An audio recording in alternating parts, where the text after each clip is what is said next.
Grant lay on his high white cot and stared at the ceiling. Stared at it with loathing. He knew by heart every last minute crack on its nice clean surface.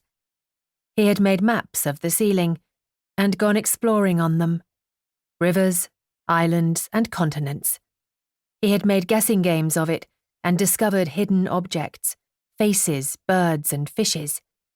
He had made mathematical calculations of it and rediscovered his childhood, theorems, angles, triangles. There was practically nothing else he could do but look at it. He hated the sight of it.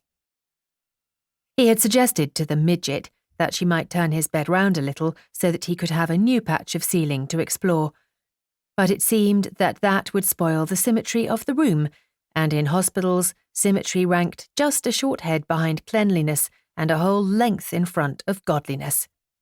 Anything out of the parallel was hospital profanity. Why didn't he read? She asked. Why didn't he go on reading some of those expensive, brand-new novels that his friends kept on bringing him?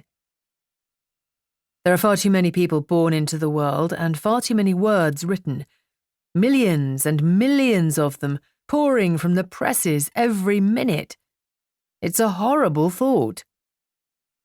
You sound constipated, said the midget. The midget was Nurse Ingham, and she was in sober fact a very nice 5'2" with everything in just proportion.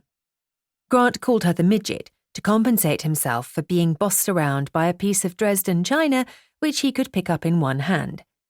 When he was on his feet, that is to say. It was not only that she told him what he might or might not do, but she dealt with his 6 feet odd with an offhand ease that Grant found humiliating. Weights meant nothing, apparently, to the midget. She tossed mattresses around with the absent-minded grace of a plate spinner. When she was off duty, he was attended to by the Amazon, a goddess with arms like the limb of a beech tree. The Amazon was Nurse Darrell, who came from Gloucestershire and was homesick each daffodil season. The midget came from Lytham St Anne's, and there was no daffodil nonsense about her. She had large, soft hands and large, soft cow's eyes, and she always looked very sorry for you, but the slightest physical exertion set her breathing like a suction pump. On the whole, Grant found it even more humiliating to be treated as a dead weight than to be treated as if he was no weight at all. Grant was bedborne, and a charge on the midget and the Amazon because he had fallen through a trapdoor.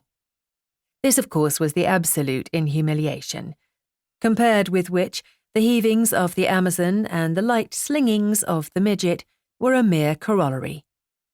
To fall through a trapdoor was the ultimate in absurdity, pantomimic, pathetic, grotesque.